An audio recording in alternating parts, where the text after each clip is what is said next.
Hey kids, you're listening to the internet's wettest podcast about video games, consoles, and pancakes. The SML Podcast. Prepare for the SML Podcast.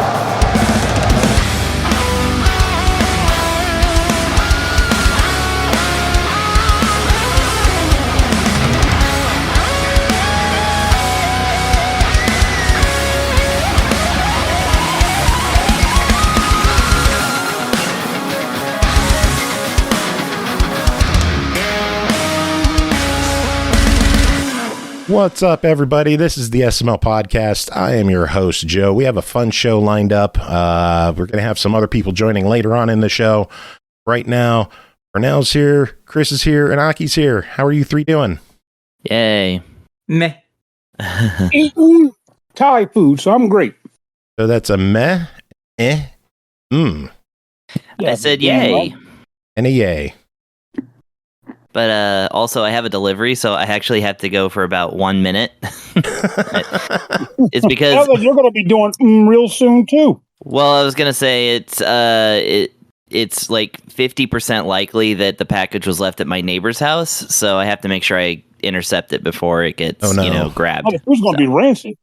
And it's not food; it's something else. But I'll be right back in 1 minute. Well, in the meantime, we have a guest joining us this episode. From Critical Games all the way down in Australia, Josh Hallaran is with us. Josh, how are you doing today? I'm doing great, thank you. Tired as always, but feeling good. It is especially tired for you because it is morning for you. Like, are you a morning person usually? Not really, to be honest. Doing game development has kind of turned me into a night owl. But it's not too bad. It's 11 o'clock, so it's totally fine. Just a late night last night. For the people who don't know who you are, tell us who you are, what you're here to chat about, what Critical Games is all about, the game that you are releasing very soon. Give us all the details. Who are you? Sure. So basically, Critical Games is just the company name that I go under. I'm an indie developer from Australia. I've basically been making games since about 2011. Mostly known for sort of creating Japanese-style RPGs on the PC, but I've also done work on mobile and things like that. My major series is the 8-Bit Adventures series. The first game released back in 2015, and the second game just released last year and is finally coming to consoles on October 16th. So it's been a bit of a gap. But finally made it through, and basically it's a story-rich, turn-based Japanese-style RPG in the vein of classic Final Fantasy or Dragon Quest or Chrono Trigger. Any of those sort of classic RPGs. I tried to take elements from a lot of my favorites and really just craft a unique story around them that I hope players will really enjoy. So what are some of your favorites? Let's start in the early days. What did you grow up playing? What did you enjoy? So it was really sort of the PS1 where I fell in love with the genre, but I also played a lot of Super Nintendo RPGs. I was sort of in that era where it was all coexisting a bit, like it was just whatever you could get your hands on. Yeah.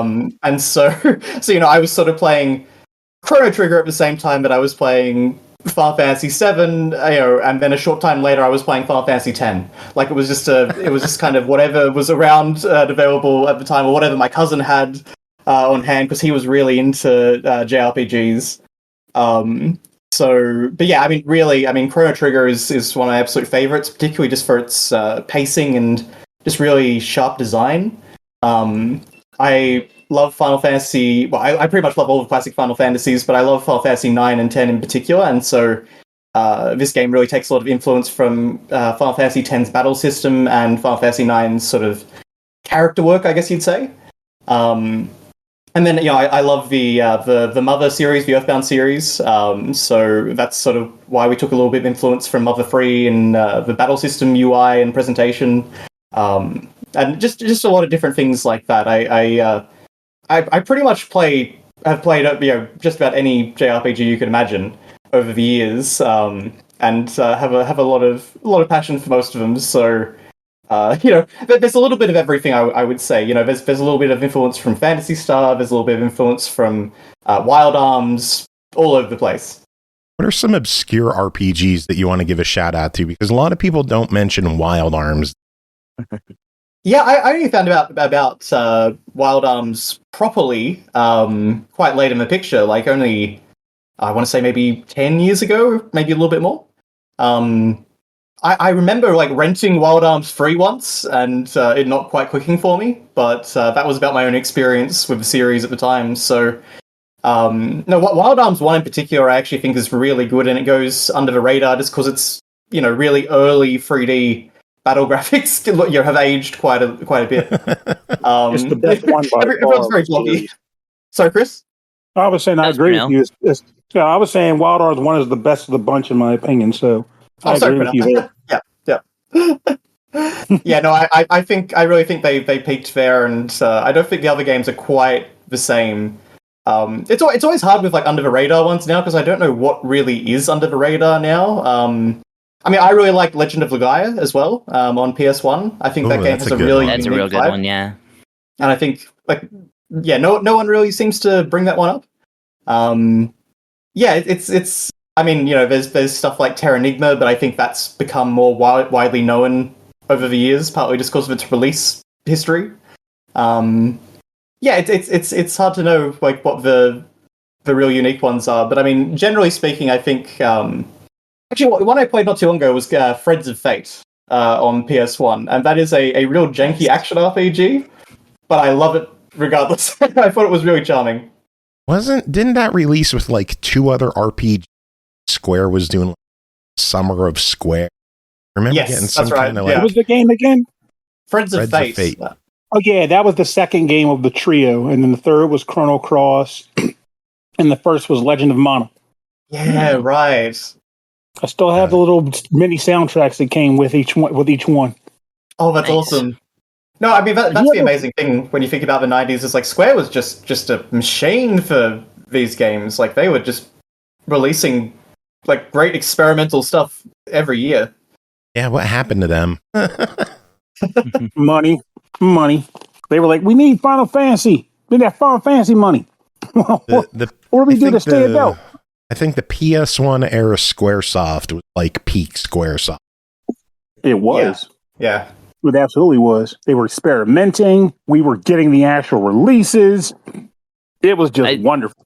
I would say put the caveat in that in the context of being an American gamer, yeah. Because the late era SNES is super good and a really smooth transition from like your early Squaresoft to the like PlayStation era Squaresoft. With stuff like Red Renohio and Bahamut Lagoon, lots of others like that. They haven't brought more of those to America in recent years with how legendary some of those titles have become. Fan translations.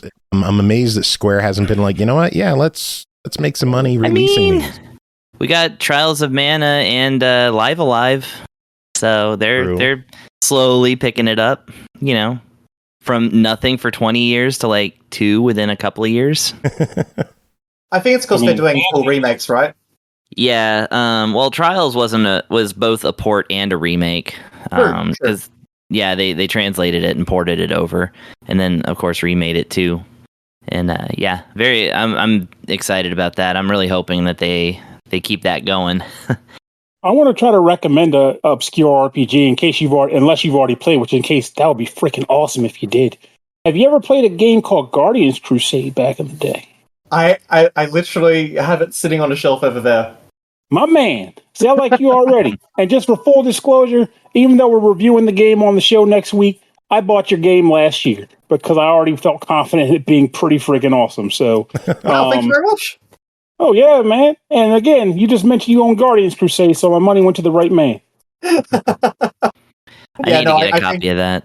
Yeah, I just think it's a really unique one, right? Again, it just speaks to the experimental nature of the PS1 era. Like, even though it's not Square, it's just everyone was really trying to, figure out a new approach to the genre at the time. Mm-hmm. Guardians Crusade, sorry, is one of those games. There's a few games like this, but I wish that they would not had changed the title when moving it from Japan to the US. Night and Baby. Night Baby. It's an We used to say it amazing. all the time, like I'm playing Night Baby. It sounds like some kind of aphorism, like it's like Night and Baby. It's such a great title. And It's much more accurate to the game. Yeah. Yes, it is. Yes, it is. Like I guess they were thinking no one's going to buy a game with the word "baby" in it. Probably. No, Yeah. Wiggum, they would still buy it. Some obscure RPGs being mentioned in chat by, I'm going to butcher this name, and I am so sorry, Midare Mitsukane? I believe they're friends of yours, Josh, because they mentioned that one of your job duties in being a firefighter. But I nailed it. Discord, I don't believe you that I nailed it, but I'll take that anyway. Kudelka and Shadow Hearts. Yep. Definitely. I those. loved the original Shadow Hearts. Me too. The best part, still that freaking boat story. That voice was so bad. It's so bad. You know, talking about the old lady telling the horror story. Yep, yeah, I do. I do. It's so bad. But like, it gives it a charm, right? Like it gives Yes, it does. there's a charm to that era of like really bad cheap voice acting. Mm-hmm. Paying the janitor an extra $5 to stay a couple hours after. You gotta wonder say, sometimes. I'm shocked that we're talking about PS1 era RPG. He hasn't said shit about Legend of Dragoon. Legend of Dragoon. Yeah. I see the rose. Okay, there we go. He's like, I was waiting for someone else to bring it up because I didn't want to harp on it for yet again another like 15 hours that I could It was easily talk the about first it. RPG I ever finished. I absolutely love Dragoon. Same here. It's my favorite one of all of them. I fucking love that game. To this day, it's in my top 10. I'm still hoping for Sony to do something with it. I think you'll appreciate this, both of you. Then, like, I did one of those random Twitter quizzes where someone goes, "What are your favorite RPGs in the playtest? Your top 4 that you'd keep, and the rest would get discarded." You know the deal.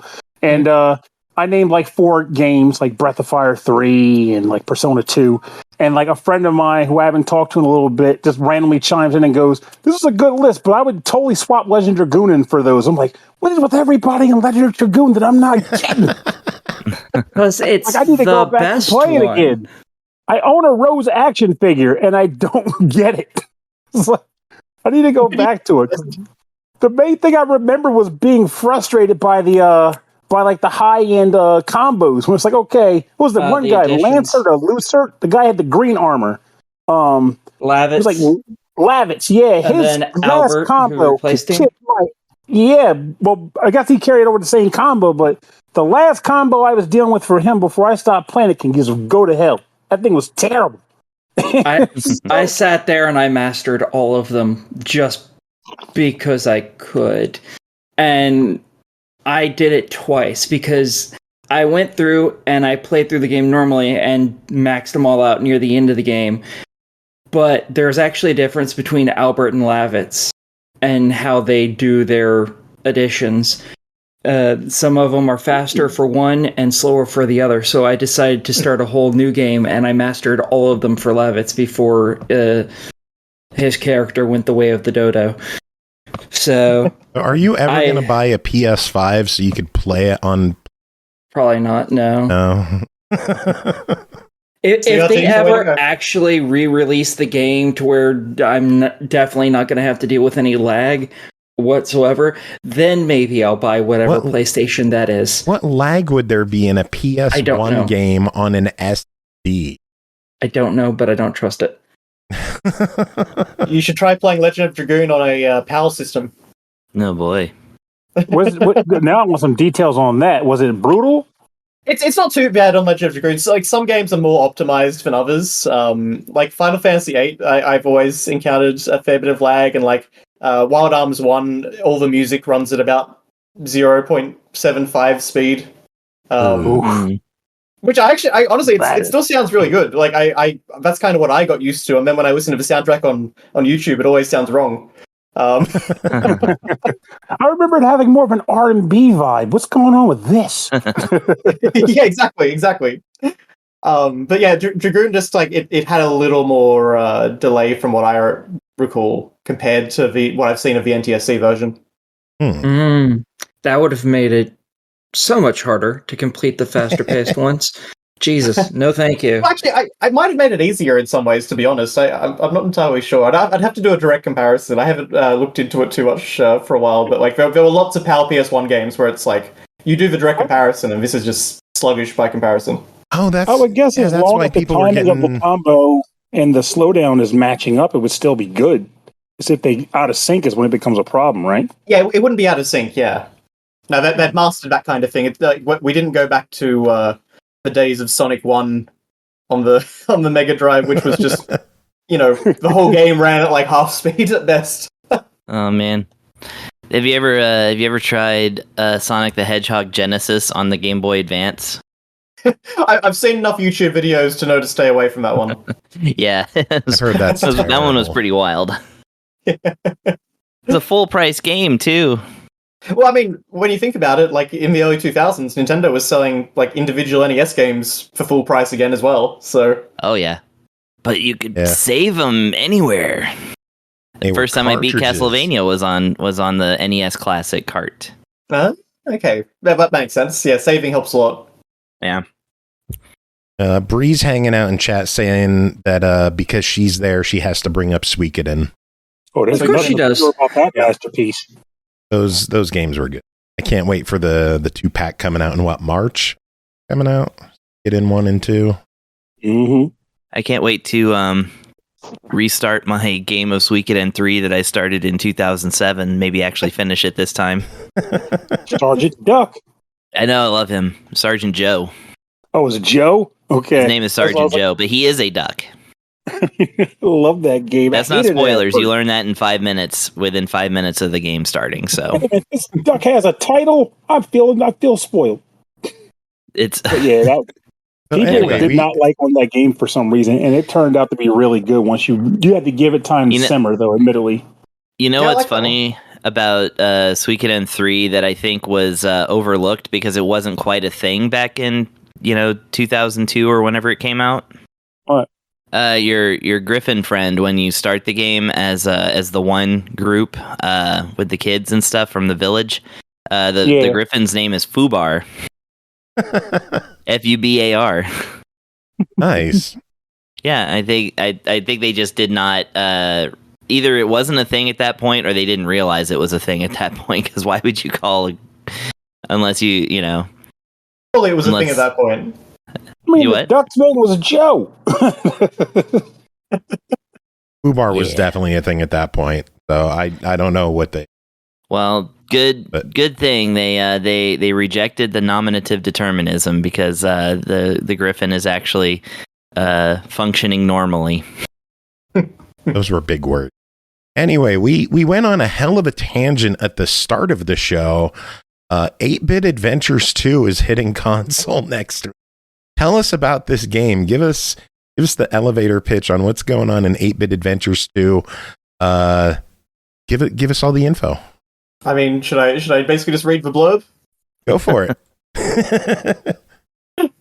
So basically, the way I like to portray it is pilot your airship and explore a vast world map in 8-Bit Adventures 2, an exciting emotional tribute to the golden age of JRPGs. Strengthen your party's bonds with character-driven side quests and face off with challenging super bosses in dynamic turn-based battles. When a mistreated child with impossible powers threatens to reshape the world, a hero's disappearance kicks off a grand adventure and a battle for survival. It's a perfect entry point into the series for new and returning fans alike. So,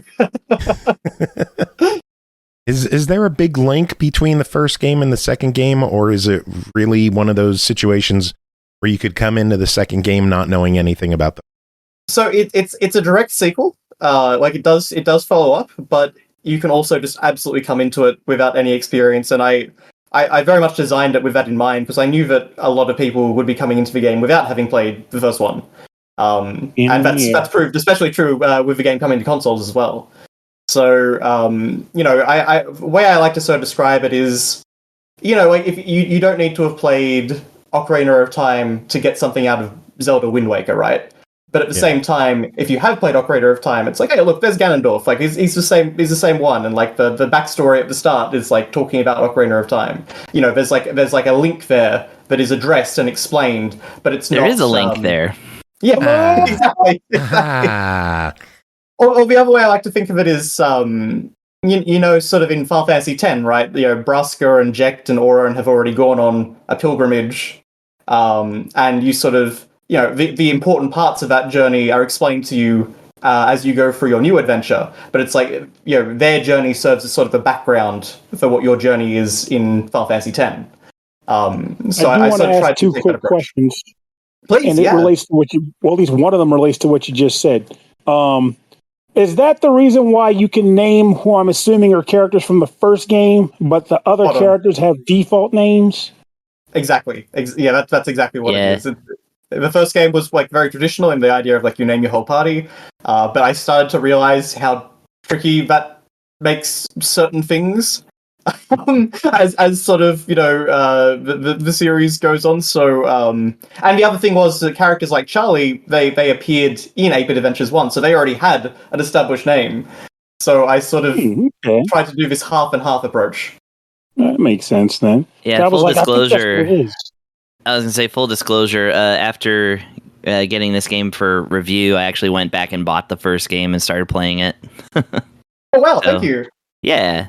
So it's a bit rough around the edges. I didn't quite have a budget at the time, but no, it's fine. Yeah, it's fine. But yeah, I did see, when I named my characters and stuff, and then started the second game, and so I like, one thing I do appreciate is that you can rename your characters if you felt like you didn't do a good job the first time. That was an update, because a few people were sort of like, look, I named this guy like really stupid. Can we change this? And then basically they'd just send me their save file and I'd change it for them. But after a couple of months, it was like, okay, I should really put in a renaming NPC. I like the way it's framed too within the game, so that's pretty clever. Okay, now I was a bit proud of that. Because if I don't do it now, I'm going to go crazy tonight after the show is over. Please go for it. Dumb as this is going to sound, when you're in Driftwood for the first time, can you enter that second cave that's in the middle of the cave that you climb into on your first trip to town? You can. You can. Because I'm trying to find my way in and I'm losing my freaking mind. Just don't worry about it for now.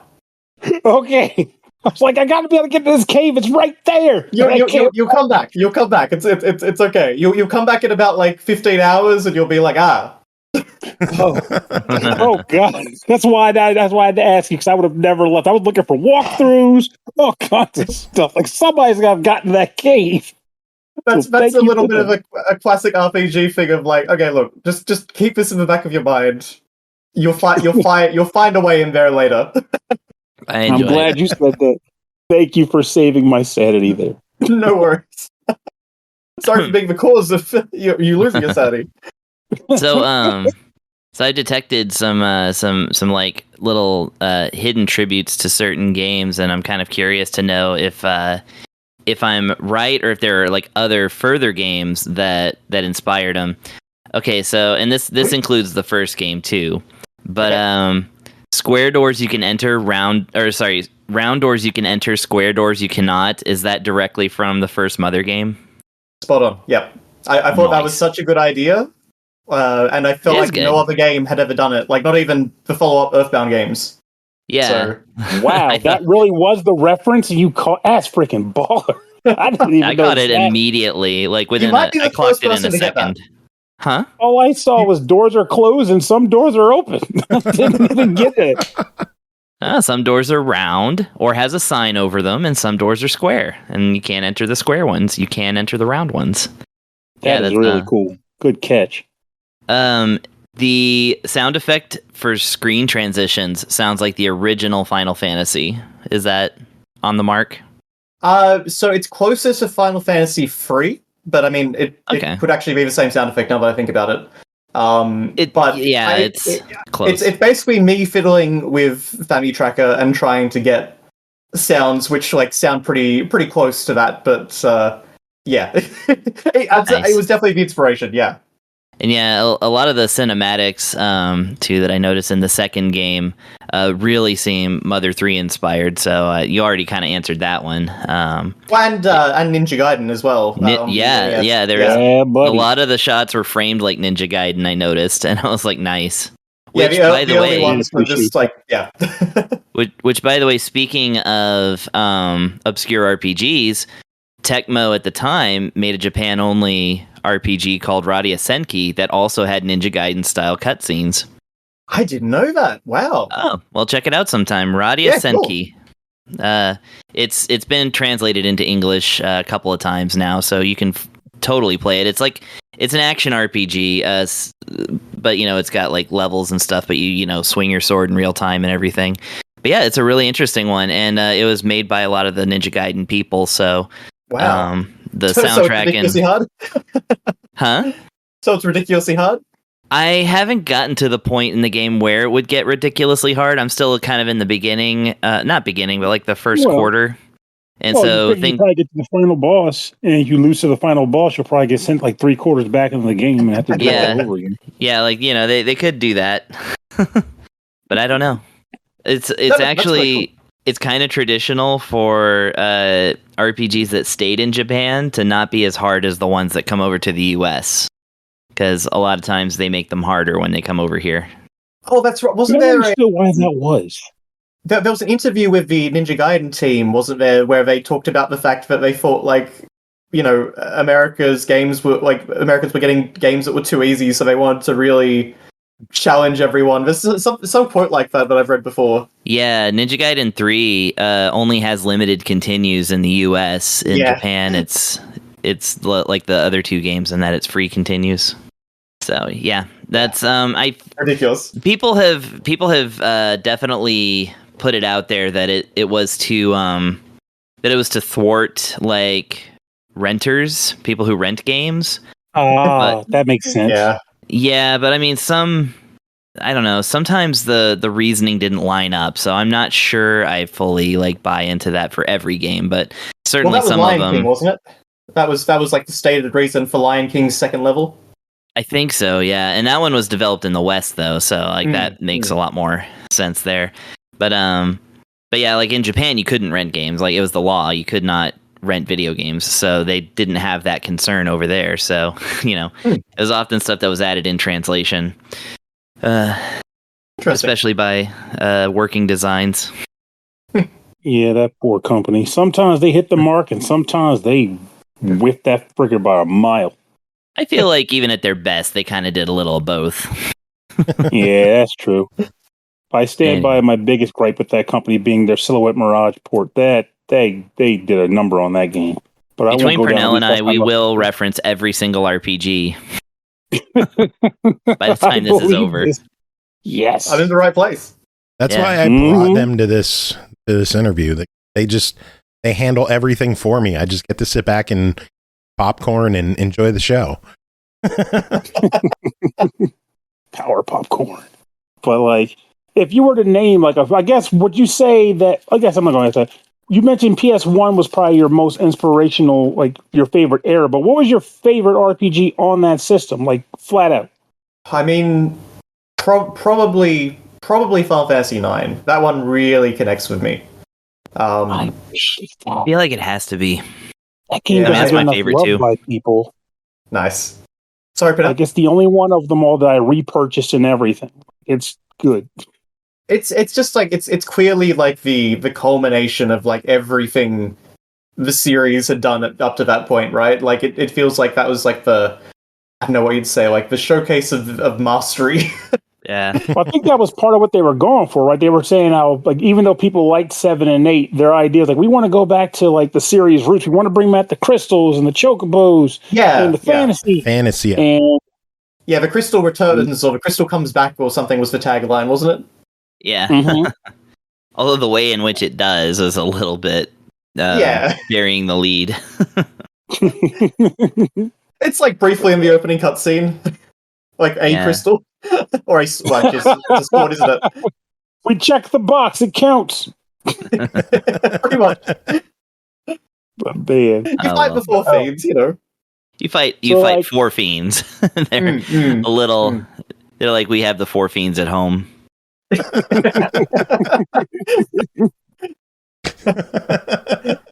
I appreciate that. Trying to think here, because like I played, like I said, well, Chris has definitely played more of them than I have, especially because he's playing the first one too. Which, dang, God bless you on that. But I'm trying to think, if you were to name the feature that you feel was the most important to bring to 8-Bit Adventures 2 from all of your experience playing these RPGs. Because I know you brought, because as Chris clearly pointed out to us, you put in a lot of different references and the such. But what would you say is probably the most important kind of feature or callback you wanted to include in this game to say, this is a game that I want people to play and experience this aspect of it? Yeah, that's a really good question, because I mean, more than references, right? It's really just about the kind of taking all these different game mechanics that have been tried and tested in different ways, and just trying to see, okay, like, how can we put a lot of this together into something that, you know, maybe has a few new elements and that sort of thing. And you know, really for me, I think the biggest thing in 8-Bit Adventures 2 was just kind of the Final Fantasy X battle system, like the conditional turn-based, because I think that is such a great system. And, you know, a few other PS2 games of the era were definitely, like, using that really well, you know, taking some pretty heavy inspiration from 10. But just in general, we don't have that many games that have really experimented with it. And so, you know, that's not only seeing the turn list on the side, but to me, it's also things like being able to swap in characters without wasting a turn, right? So one of the things I'm really proud of in 8-Bit Adventures 2 is by the end, you know, you can essentially have strategies where you use the entire 7-character party in a single fight. And I think that feels really fun and dynamic, and that was something that I also would do in like some of the harder fights in Final Fantasy X, because you just you know, you can make use of everyone. It feels like everyone is participating, and you just have, like, you know, it drastically increases the number of abilities and options that you have, you know, in the midst of battle. And then sort of the other thing I also did a play on was the augment system in the game is inspired by Final Fantasy IV DS, which had these augment mechanics, and basically they just like allow you to give characters, you know, unique special effects and bonuses and things like that. And if you're really clever, you can make some pretty amazing builds out of those. And if you combine that with party swapping and, you know, good use of the turn order and manipulating that turn order, I mean, you can absolutely dominate in battles if you really strategize effectively. So, but yeah, no, I think so. Those Final Fantasy X mechanics. And I look forward to experiencing that thing, because I've always said, as far as like, not even necessarily just Final Fantasy, but as far as turn-based RPGs go and real-time RPGs go, 'cause, you know, like Final Fantasy, they gave the option of active mode and wait mode or whatever. I always felt that 10 was the best interpretation of what they could have for a wait mode, and that goes for pretty much most RPGs at this point. And Final Fantasy 12 being the best for active, if you were to play with the active vibe going on. But as much as I hear people always joke about 10 and about the laughing scene, like, no, that's the best part of it to me too. So I'm glad you said that. No, I really think like there is something incredibly valuable there, and it's always like, I mean, I sort of like I get it with 12 that they were trying to do something different, but it always baffles me that they never went back to the CTB and tried to like do a new version of that. But yeah, I mean, obviously, I think their idea, I think what it was is there was a period where all of their market research was telling them that people didn't want the wait and see to keep going. They wanted action on the screen at all times. Yeah. So they were trying to implement that, and it just never quite got right. Like, you're probably I wish right they would about go that, back to that too. Do you know what game I feel like actually did like kind of elevate the spirit of that Final Fantasy X system with a, you know, more than the amount of people like that you have on screen at the same time, kind of parties, like switching them out and like working with them in that way? Huh? Please, what is it? Oh, Dragon Quest 11. I feel like that one kind of took a lot of what Final Fantasy X was bringing, and like, you know, really by the end of that game, like that's when you get to like the really hard stuff. Like that one ends up being like similarly, I think, really cool on the strategy. Another one So- to go revisit. Yes. My one complaint, I think, with 11's battle system is that you don't see the turn order, and Oh, so yeah. What, 11? Like the online one? Or are you talking about 12? no, Dragon Quest 12 10's is the online one. yeah, we're talking Oh, about Dragon Dragon Quest Quest, 11, and Dragon Quest 11's the 11. current one. Thank heavens. 10 was the MMORPG on that one. Yeah, I know it's more weird than because with Final Fantasy 11 was that, and 10 was, you know, yeah, it's wow. they're but, so close to being in perfect alignment on the MMOs. Right. Yeah, it's but like- yeah, no, it is a good system. Yeah, and no, I understand about the turn order and stuff. That's always I like that you brought turn order to an 8-bit RPG. It's funny. It feels like really natural to be to have like that kind of system Well, because I mean, no, and you please know go for it. who's? Oh no, I was just You'll gonna have say, your point you know better. who's doing that like out there? The Chemco RPGs like X Create and Hit Point. On their, you know, they come out with like an RPG every month for like, you know, the between $10 and $15. But like I played most of them. I have like 40 of them because of this show mostly. Yeah. Wow. But, Not kidding. a lot of them will support like turn order and like, you know, and different like really cool like mechanics and stuff that like the major RPGs kind of ignore nowadays. So That's really interesting. Okay, I knew that they like released a ton of them, but I've never actually played any of them. So that's really cool. well, at There's some some point gems in there. They release a lot of them, but there's some good ones in. Yeah, at some point when I get back into like actual writing, I want to use like my experience with all these games to like make a list and be like, here's where you can start with this. But I mean that list would have to article, change I think. every single month. They must have a lot Yearly of different teams working. It's a bunch of different developers, yeah. But the developers I think have like, I mean they're so similar aesthetically, and usually the systems are kind of like built upon whatever came out last, and they just like take the bits that work and usually leave behind the bits that don't. And then sometimes they just bring them back. Ports of mobile games that have been out for quite a while. Yeah, that's also true. They have a backlog to go through. I do think that probably actually is the way though to like make this kind of business sustainable is like a lot of asset reuse and stuff like that nowadays. With that company, they absolutely are doing that. Yeah. But I mean, like Trails has done that in the past, like to try and sort of make those games more, I guess, financially sustainable. And you know, I think there probably is something to be said for that as like a sort of small scale business model in the games industry. And you know what's interesting about that too is that the recent Final Fantasy Pixel remaster made all of the aesthetics uniform across the first 6 games instead of them being like kind of unique amongst themselves. And you would think that like, you know, that kind of points to there being like a value to that. Which again, I'm going to point to Dragon Quest and say, hey, look what these guys have been doing since day one. Yeah, I mean 1 through 4 especially was very, very similar. Yeah. Oh, anyway, we should probably bring it back to your game for a little bit more of our time together. How did you? Oh, we just got a sub. BX Latino Heat. Thank you so much for your sub. Enjoy the emotes. Thank you for your support. Chatting with Josh Hallaran of Critical Games. Chatting about 8-bit adventures 2. How did the process go about bringing it to console? Because your previous games said were on PC, some on mobile. How did you get this one on console? So I found a company, Ratalaika Games, and basically just made a deal with them for porting. And because they basically developed a way to port RPG Maker games. Because 8-bit Adventures 2 is a RPG Maker MV game.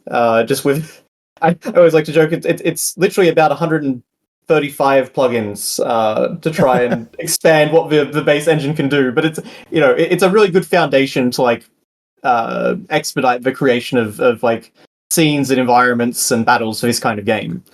So Ratalaika had they were sort of developing technology to port RPG Maker games. So I got in touch with them, and we struck a deal, and it took longer than expected, but they were sort of developing that technology and working on getting the game up and running. And then sort of this year it's been a team effort of sort of me trying to address issues on the console versions and optimize the game in such a way that it can run properly on Switch and all that sort of thing.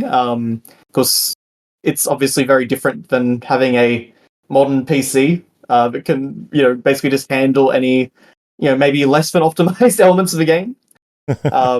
But yeah, it's really just kind of been a like a back and forth of like them sending builds and me like identifying issues, and we trying to fix things, and me trying to optimize the game and all that sort of thing. And we just sort of in the last couple of months finally got to that point and passed certification. So yeah, it's been quite an intensive process, but I think the end result is quite good. So, and we're a week away. How does it feel? Are you excited?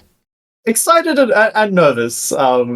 It's a funny thing of like, I know that most people really like the game, and we've had a lot of positivity, but it's always sort of daunting taking it to a new audience and putting out something that you've put, I mean, for me, it's like 9 years of development on this, so sort of it's always a little daunting when you put that out into the world again and get sort of a new set of eyes on it. I'm excited as well. Yeah. Well, it's always a mix when you're a developer. Yeah, it's just about here. You said it's been a 9-year process. What was the hardest part of the development process in those 9 years? What was the toughest part of getting this game done? It's a tough question to think back on because it is such a long period of time. But I think honestly, it is just for length of development. It's like trying not to get burned out and like just completely lose interest in what you're doing over that amount of time. I actually was fortunate in that I pretty much always stayed passionate about it, and I did feel like we were really like everything was coming together, and we were doing we're creating something that was going to work out to be a really good game. But there were definitely times, like particularly during the pandemic and all that, right? Like it just sort of felt very hard to motivate myself to keep sort of slogging away on it, and there were certainly times where it felt like it was just never going to be done. The sort of the plan I'd made at the very start of development back in 2015 was it didn't look too bad on paper, and based on the first game I sort of thought it wasn't going to be more than 3 years, but yeah. It definitely was a lot more in practice, and particularly because I was trying to go for a higher level of sort of polish and presentation and all that sort of thing. There was a lot more involved than I realized, so it was quite a learning experience in that way as well. And RPGs aren't the easiest games to develop either. We've had some friends on the show who've worked with their RPGs who've gone longer than you have, so...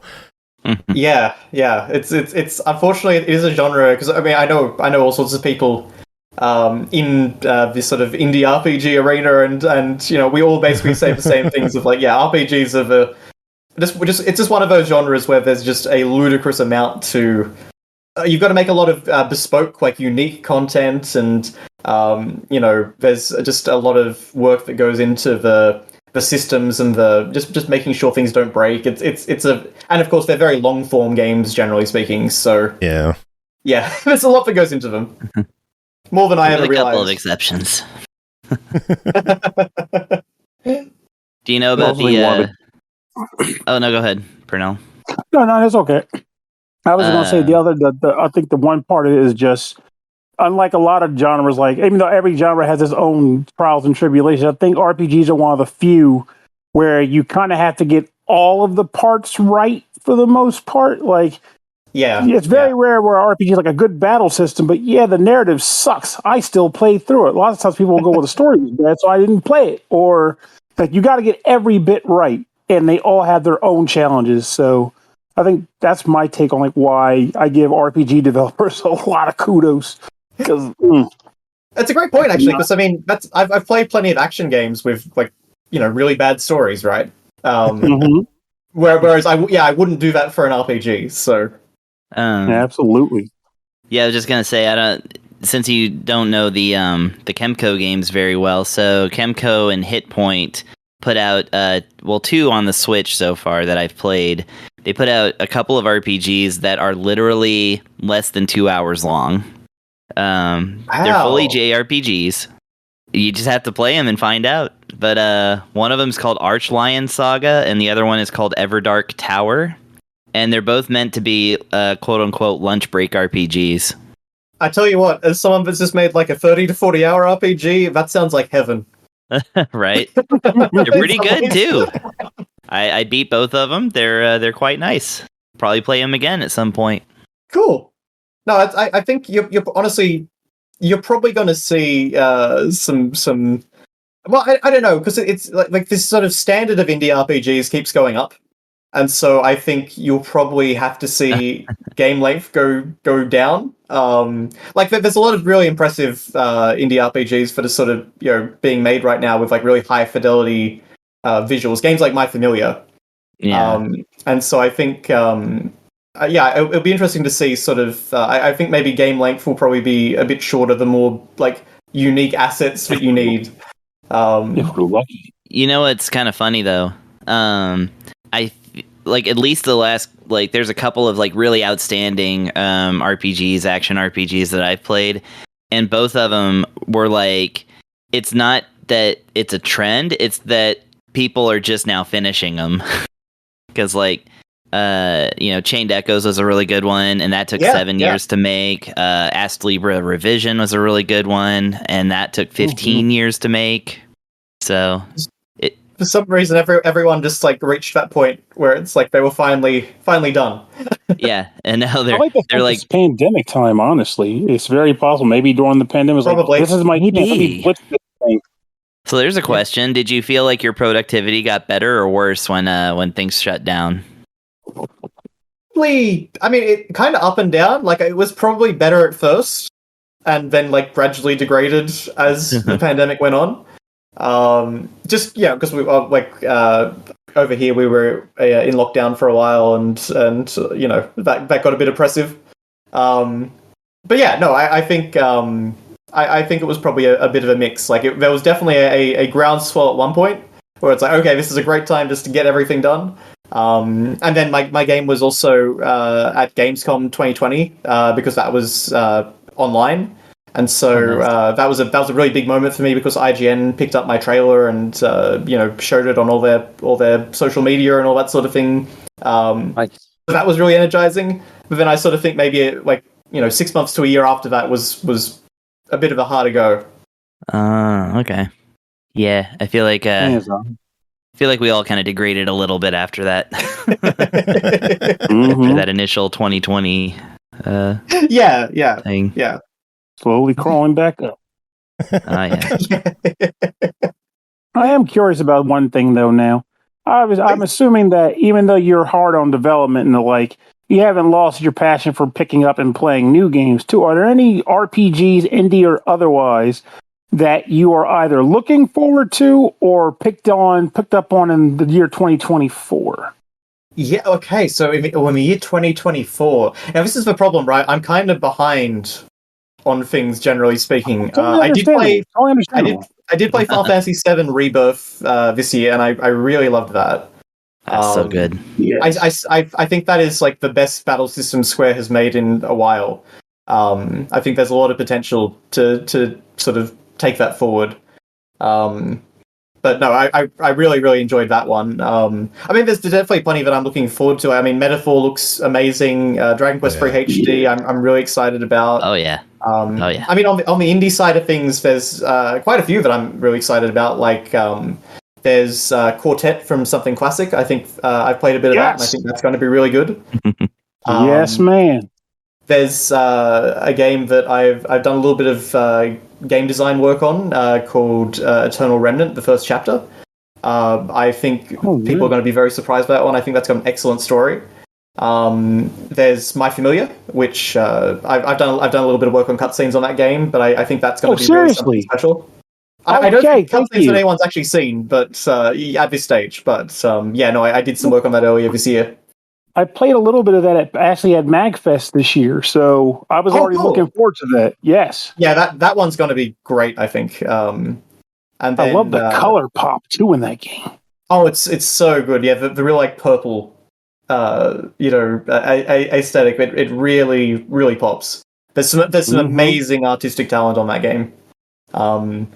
But honestly, I think it's a really good time for indie RPGs, and honestly, like AAA RPGs seem to have really picked up as well. So, theoretically, we'll have a Persona 6 in the not too distant future, and who knows if that Final Fantasy 9 remake turn-based rumor is true, and all that sort of thing. So, yeah, honestly, me getting that metaphor for me is like, I almost want that more than Persona 6. Me too, honestly. Yeah. I'm a lot more excited for Metaphor than a new Persona. Like, I like the Persona games, but I like the fantasy elements of Metaphor more than the current day element of Persona. So Metaphor the only thing I was going to say was that I came across something where I read that one of the developers of the game, they felt they really wanted to do Metaphor because while they like a lot of the mechanics they started doing with the modern Persona games, they felt the whole high school bit was limiting what they could actually do with it. Yeah. Which was their motivation for stepping out of it and saying, let's make this Metaphor thing. Yeah, I'm liking. I played through the entire demo, the Metaphor demo, and I like it a lot.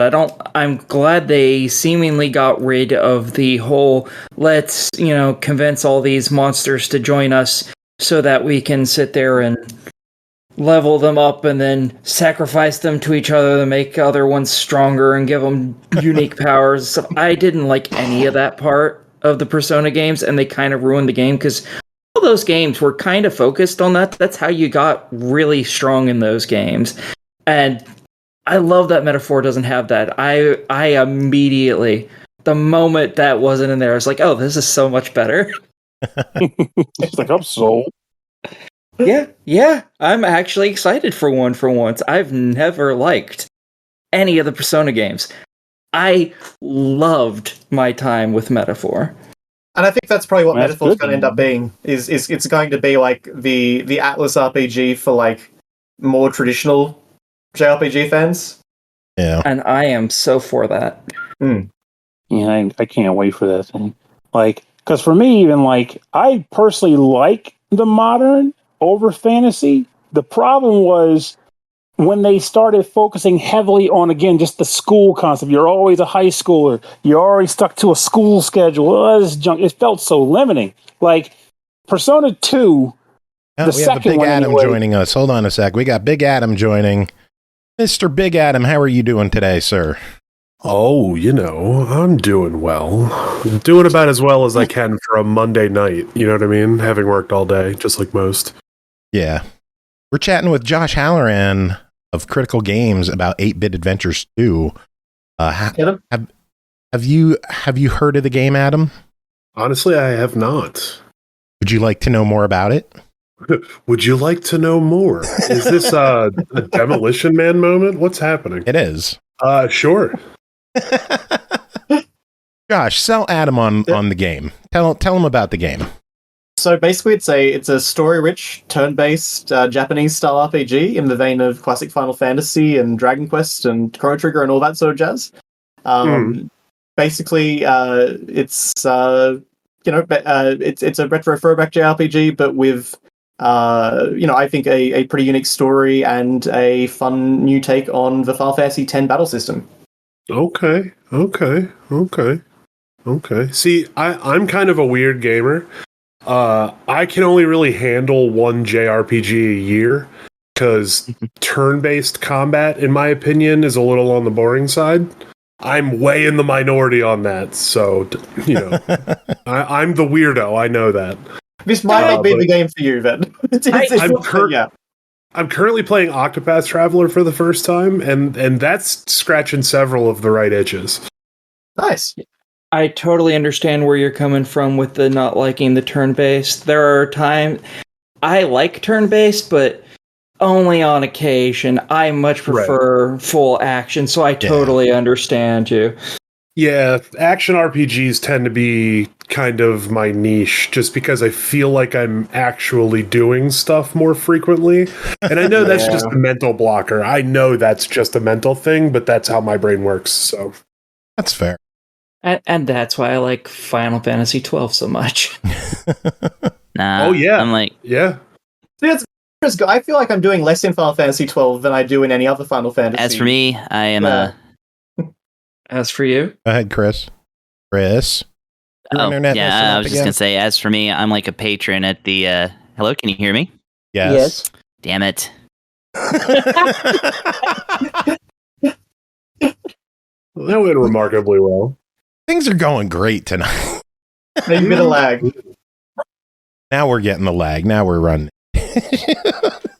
Oh, man. Josh, I know we've been chatting for a while. Is there anything you wanted to chat about that we didn't bring up? That's a good question, actually. I guess the main thing really is just that the game comes out on October 16th. So it's like if you like any of the sort of games we've discussed, I hope maybe people will check it out.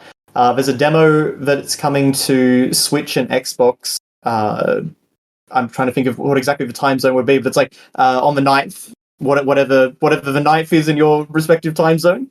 The demo will be coming to PlayStation as well. It's just held up a bit by certification at the moment. So if you're interested in sort of, that style of game, I highly recommend you just download the demo and give it a try and see if it's going to be your kind of thing. Is it a self-contained demo, or is it one of those demos that carries over to... It is just a self-contained demo. It basically contains like a level select, so you can either do just the opening little prologue of the game, which is about sort of 5 to 10 minutes. You can do a dungeon from sort of about 5 hours in, or you can do a little town sequence, which has a optional boss fight and sort of gives you a preview of a world map and that sort of thing. It's sort of made to be, because RPGs are like a hard thing to demo, and they tend not to necessarily, leap out of the gate in terms of speed and action. I thought it was a good idea to sort of offer a little, tasting of different aspects of the game. It's like a video game flight. I appreciate that. Exactly. It's also funny. I haven't worked in games in 13, 14 years now. And it's funny to me to hear that Sony is still the odd ducks when it comes to certing. Because when the game that I worked on, that was definitely a thing. It's just, the others are a little quicker. Yeah, they certainly are, and they always have been. That's interesting to hear. I've heard similar things, but I'm never sure how much to actually say on those kind of topics with NDAs and all that type of thing. Oh, don't worry, no one listens to this show. Sure. You're fine. You're under contract. I sure as hell ain't. I can say whatever I want. Sony sucks. I know.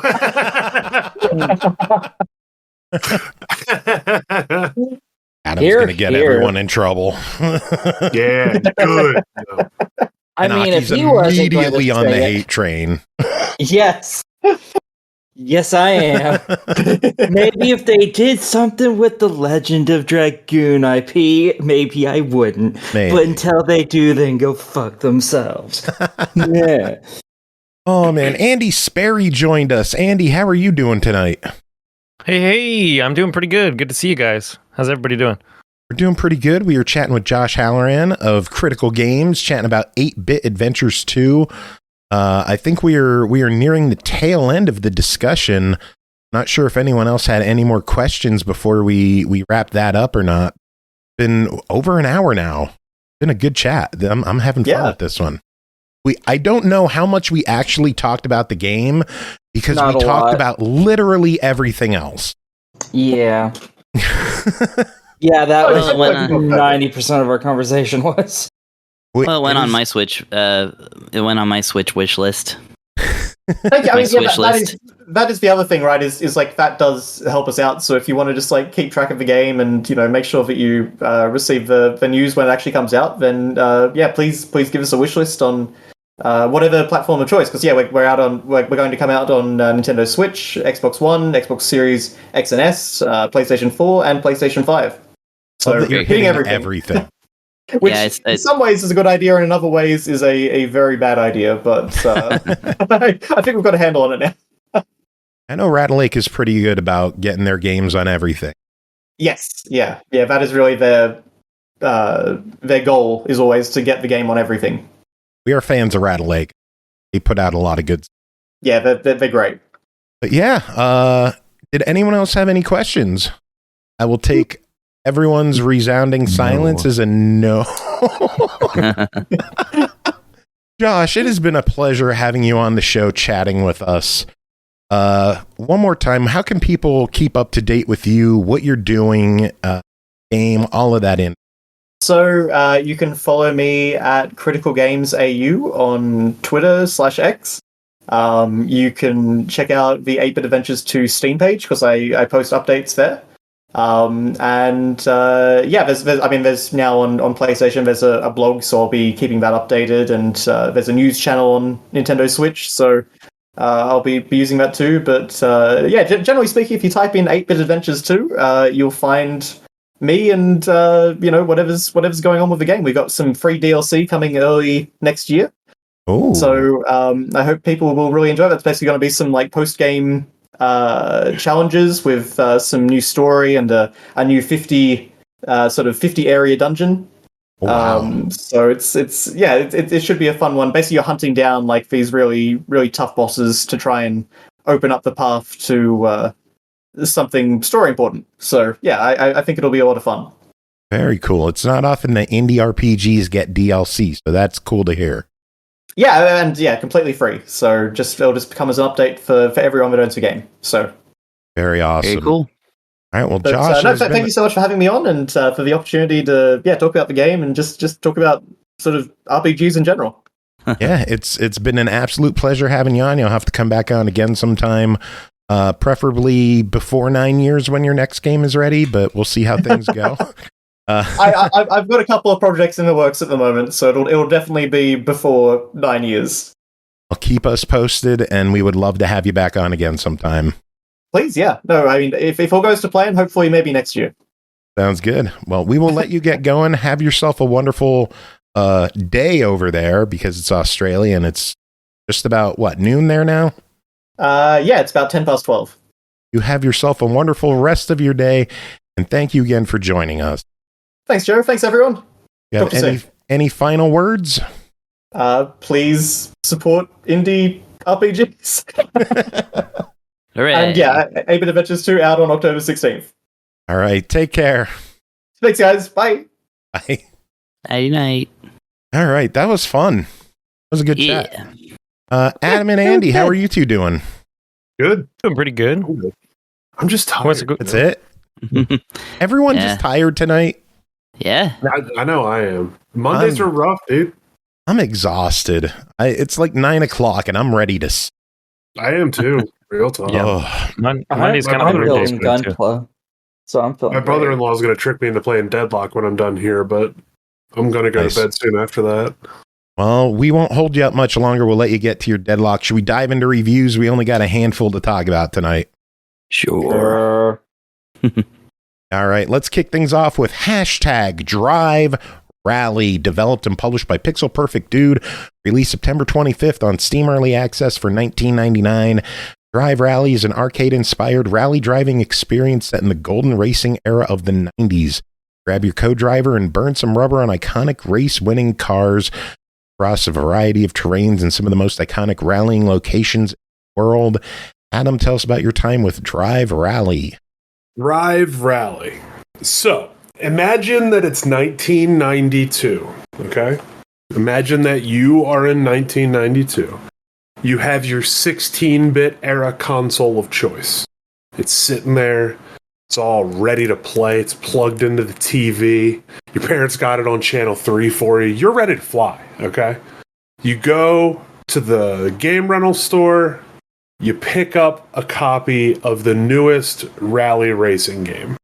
That is what this game would be had this game been released then. And what I mean by that is it very much feels like a 16-bit era arcade-style racing game where you're just progressing through a very linear story with specific cars on specific tracks, and, you know, how fast you complete that in comparison to other people, typical rally scoring stuff.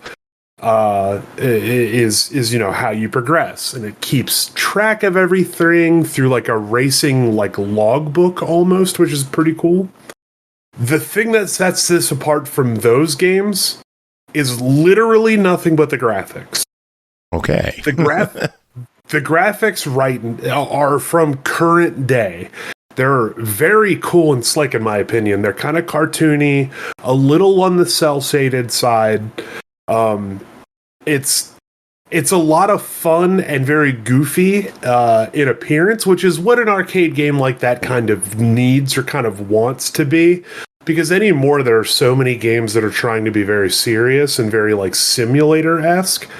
It's cool to have something that's a little extra on the arcadey side while not going straight up, you know, cartoon a la Mario Kart kind of thing.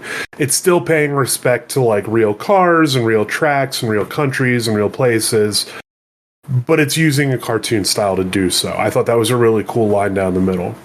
I was a little bummed out that the game is as on rails as it is. Like I said, it's very akin to a 16-bit era racing game. It's there is a car and you race on the track when it is that page of the book to do so. All that being said, the game plays really well. It's a really fun little arcade racer. It's not super difficult at all. There's no like damage or, you know, damage like penalization through car performance or anything like that. It's just you kind of bump off the side and keep on trucking. Like, I mean, that's really all it kind of boils down to. Really, anybody could pick this game up and play it if they were any kind of racing game enthusiast. It does not require a large amount of skill set to play whatsoever. It definitely leans a lot more on the fun side. Now, one thing I will say that was a little bit disappointing going into it was in seeing a lot of the lead-up advertising for the game. They had a lot of scenes with the characters, like, doing kind of like cartoony things before like races or like in between the racing shots of the thing. And a lot of those animations, they're very, very few and far between. Very, very few and far between. It really, really, really just goes from the I think there's 4 different classes that you can race in, and they all go through different stages. And I mean, each one of the class has, I think it's like 20 or 25 races, something like that. And they're all in order. You get the car that is set up for that race. And when that is done, you go on to the next one. And that's it. There's no real car selection. You can upgrade features of the car that you're using. But honestly, I never really found a reason to do so. Other than being like more cosmetic, because every race has a new car. And I never tend to do really poorly with any of the just given cars. So like a lot of that was kind of, it seemed like to be more for the funsies of it as opposed to it being a general or genuine effect on the game. That was a little disappointing, but that's only because of common expectation with current gen racing games. There's a lot of customizability, I should say. And there's a lot of performance increases that do very much increase, you know, X, Y, or Z performance of said vehicle. I just didn't feel like the upgrade system in this game really held all that much weight. I felt like if you wanted to ignore that, you kind of could. Yeah.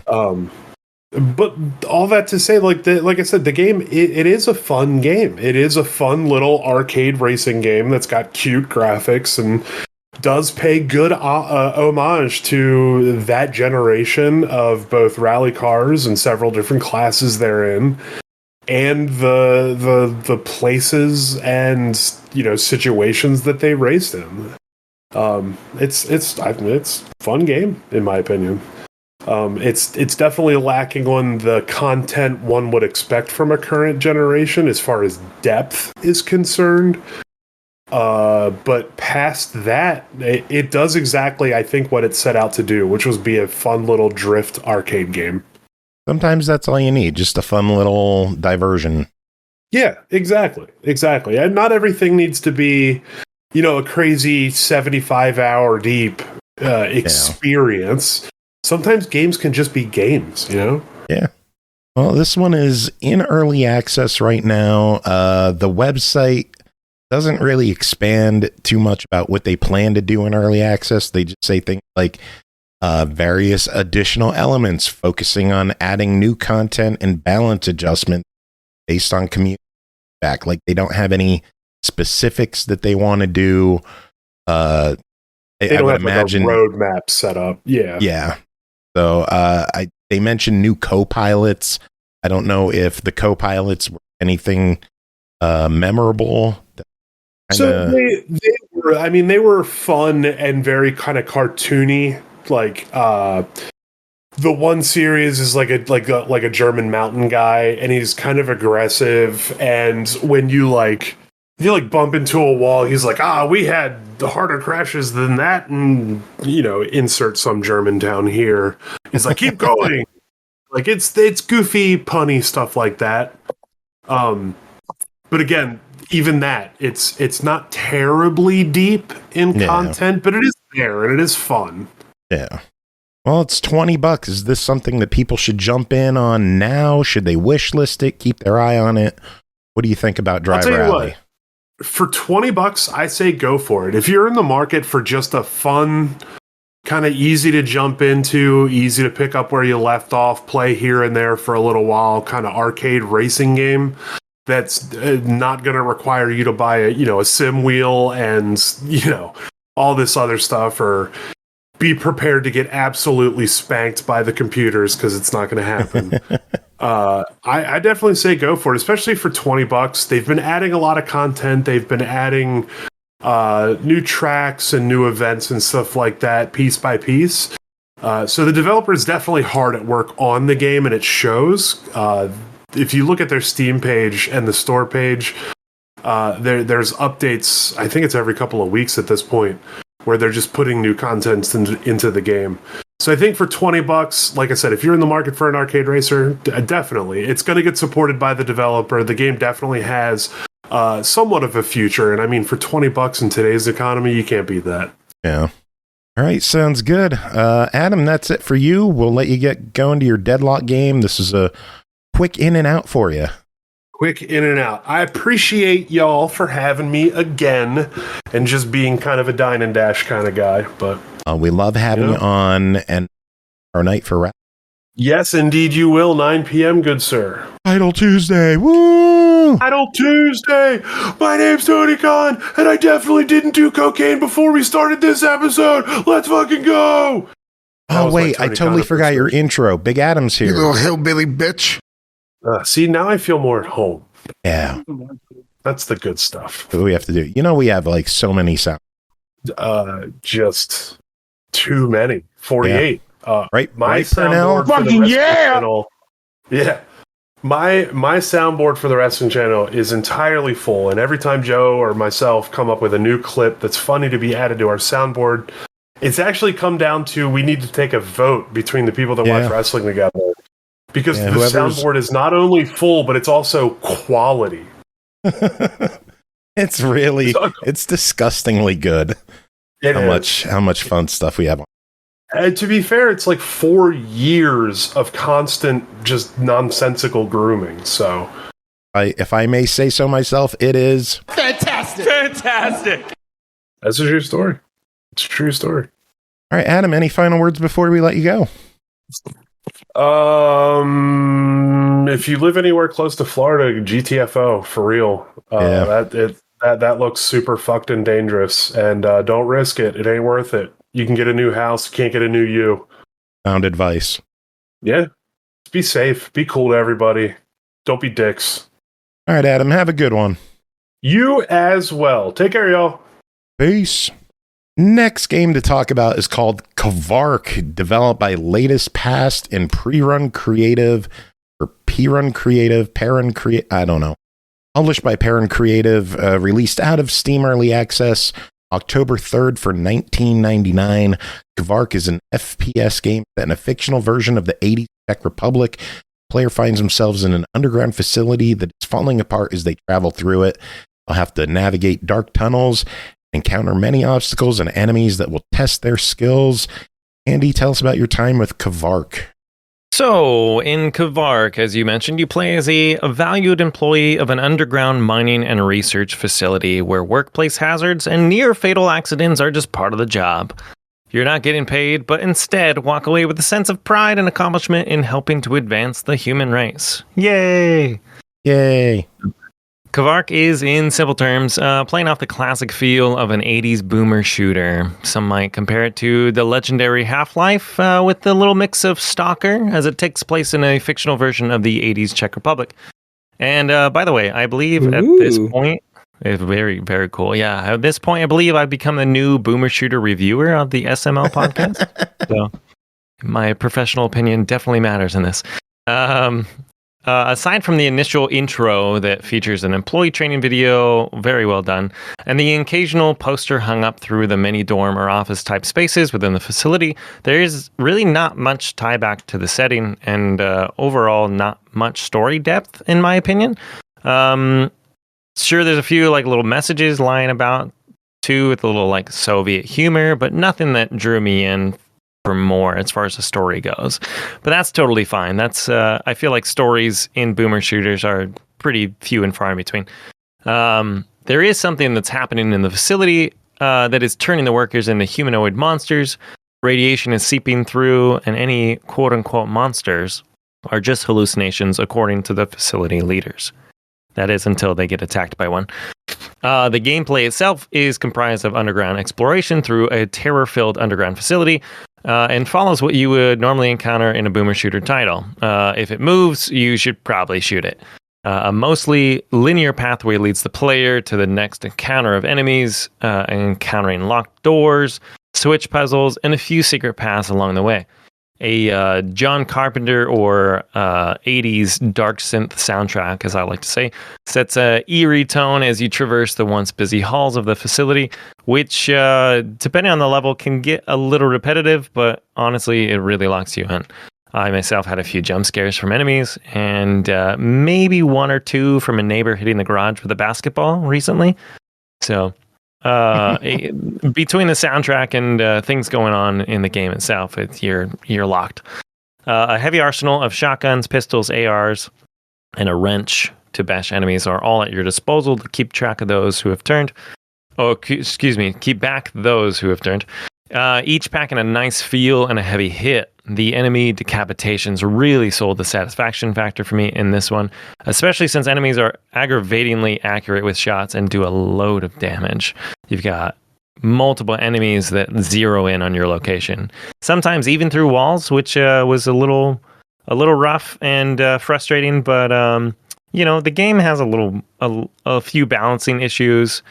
They need a little bit of work, but there are difficulty settings available for the not so good at boomer shooter players like myself, even though I am an expert. A simple perk system is available towards the end of the first chapter, there being 3 chapters total right now. Improving skills by means of a chemical found throughout the facility called anethium. This improves melee damage, health, resistance, max shield, rate of fire, those kind of things. Save points mark specific points in the level and are usually found right before a fight with a large group of enemies. Ammo, health, and armor are also available to give the player a little extra edge before getting demolished. Those are also found just throughout the section of the chapters as well too. Enemy types seem a little thin, with you fighting kind of the same hazmat suit humanoid charging after you from a hallway, or rats, or mounted or flying turrets. The flying turrets being the bane of my existence. But with the addition of Chapter 2, and now that the game is officially released 1.0 out of early access, Chapter 3, woo! It adds some new content with more interactable items, weapons, and enemies, and also some new perks to the game as well. So the game is officially out of early access as of October 3rd, and I would say is a fun boomer shooter type, filled with lots of blood and chaos, cool enemies. So some fun insanity. Some very fun insanity. Yeah. Very cool. Well, it is a $20 game. What are your thoughts? I'd say go ahead and pick it up, or try it out, if you feel the need to. I myself, I was never like raised on boomer shooters, I feel like they kind of have a similar feel now that I've played so many. But this one doesn't really do anything different, but it was still enjoyable. Between the soundtrack and the levels, I had a good time with it. Cool. All right. Well, Andy, that's it for you. We'll let you get going. Another in and out for you. Actually tonight I can stick around. It's Monday night. I got no kids, so fuck yeah, man. Stick around. All right. Hell yeah. Cool. Next game, Bloomtown, a different story. Developed by Different Sense Games and Lazy Bear Games, published by Twin Sails Interactive.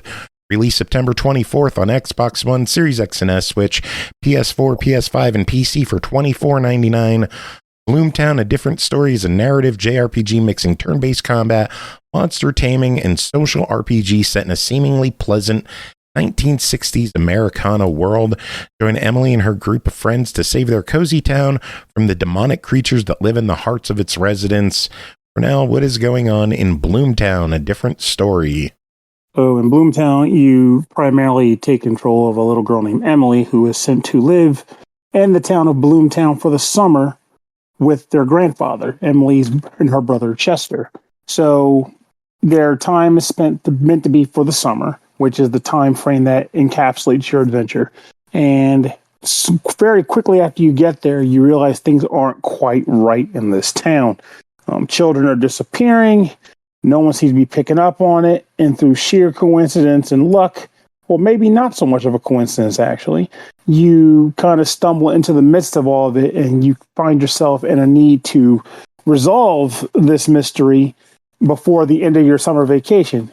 Though primarily it's because you sign a contract with a being named Lucifer, who pretty much requires that you do so, or else you forfeit your soul to him at the end of your summer vacation.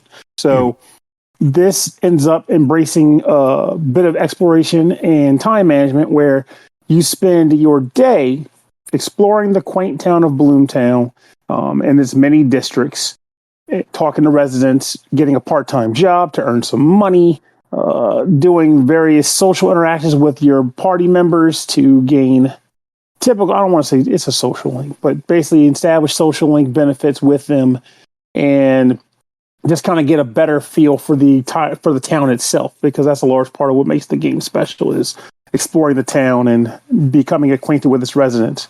However, at night, or whenever you want, honestly, but you'd be a fool to do it anytime but at night. You'd be wasting valuable time.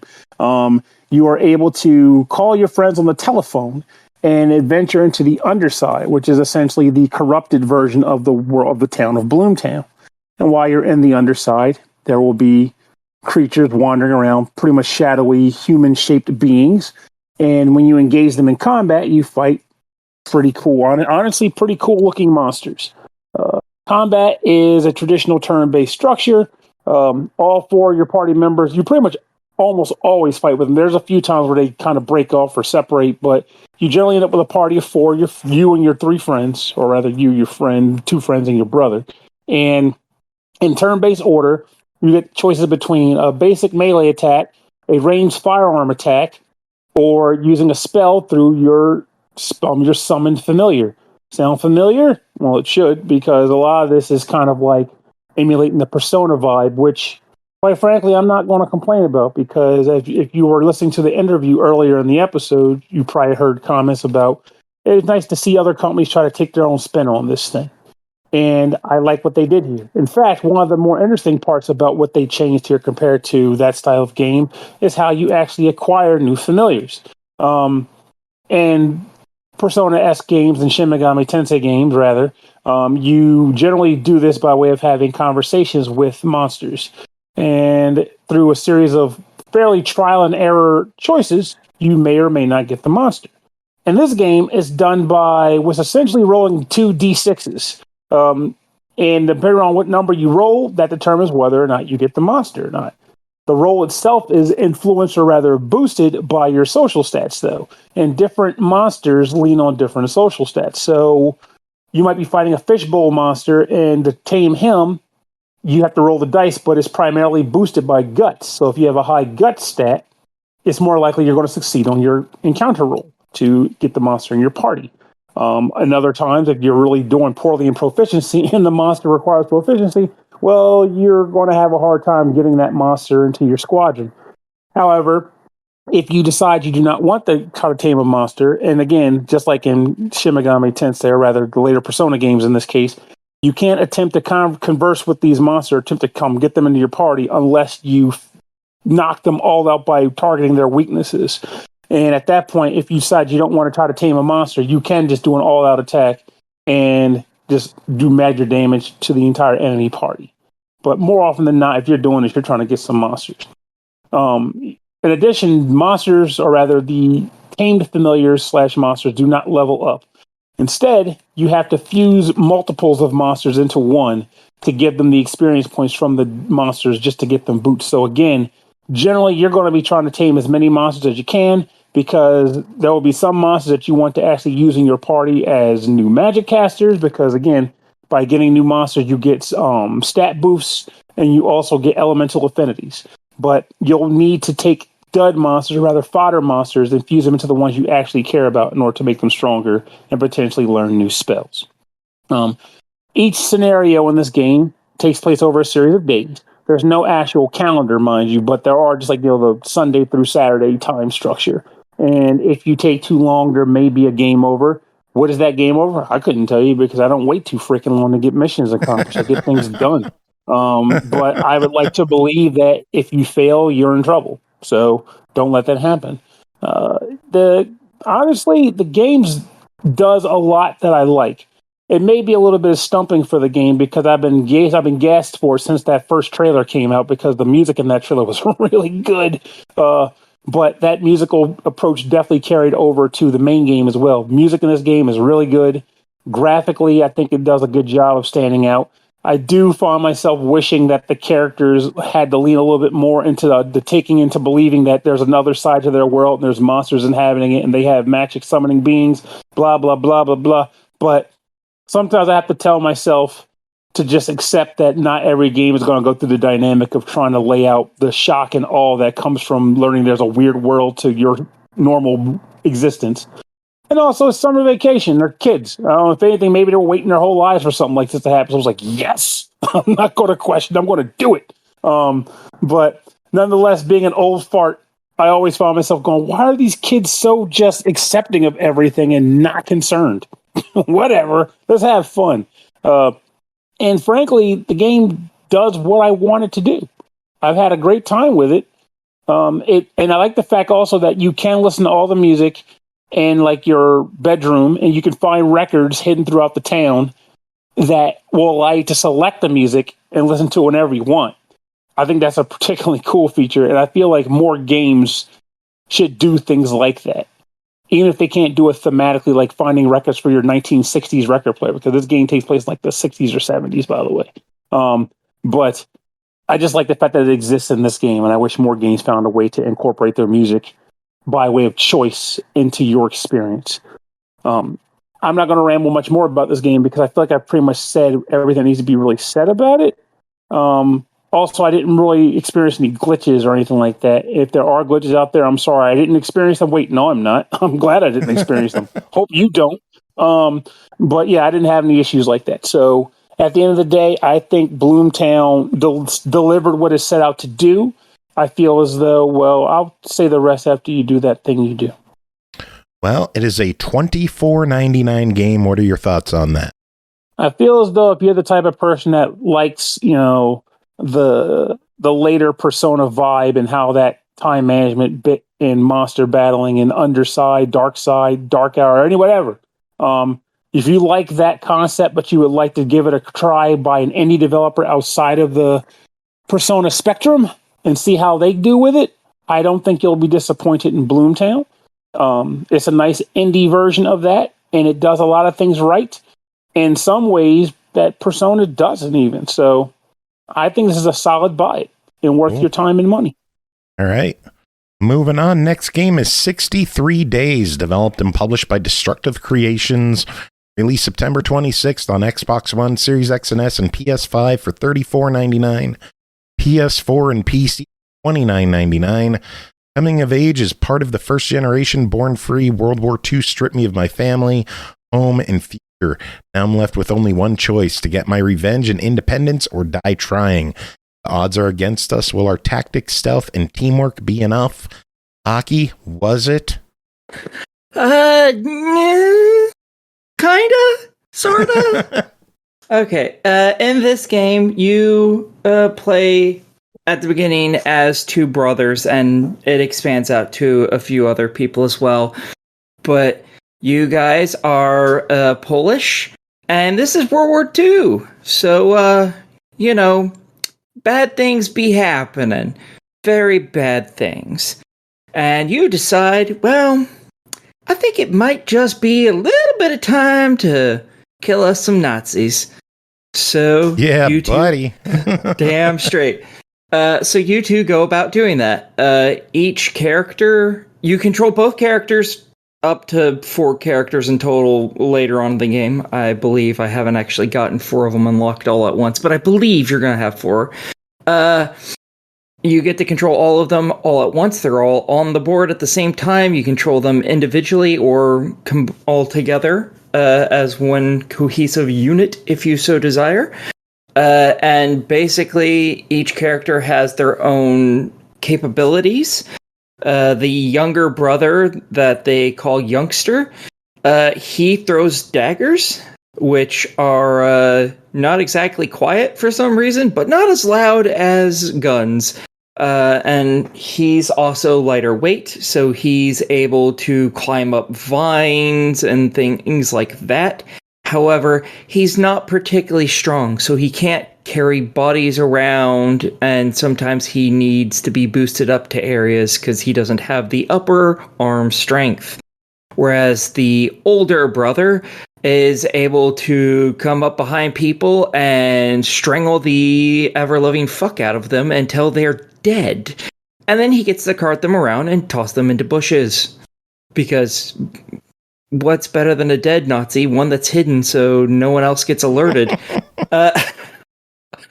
And the two of you each have your own abilities. The younger one obviously can throw the knife, as well as he is able to throw rocks to get guards to turn and look at wherever he threw them for a little bit. The older brother has the ability to knock people out. I say knock them out, but he's strangling the shit out of them. And also to yell to get guards to actually come towards him. They're both also able to pick up weapons that you pull off of the fucking Nazis. Any ammo that Nazi has used out of that gun is gone from that gun, which is kind of interesting. I do like that. And you can't get any more ammunition off of them because for some reason you're not pickpocketing the rest of their ammo for reasons I don't comprehend. So you everyone drops their weapons when you kill them, and you can pick up ammunition out of those guns and the like. Which is nice. The biggest problem with that is the weapons stay around. So you'll hover over them like, ooh, I need ammo. Oh, that one's empty. Okay, oh, that one, oh, that's empty. Or they'll all be bunched up, and it's real hard to get the one that you actually want, because there's a handful of different types of weapons.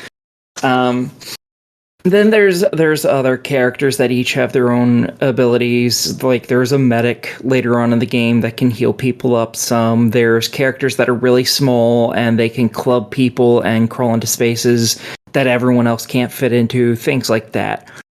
The majority of this game is realistically a stealth game, because if you attract the Nazis, they're going to shoot you, and you're not an action hero. You're just some Polish dudes. You're gonna die. Don't get shot. So, you use their abilities basically to kill entire bases, individual by individual, in a painstakingly slow manner. If you want to know how slow this is, there's a prologue and then there's 6 chapters.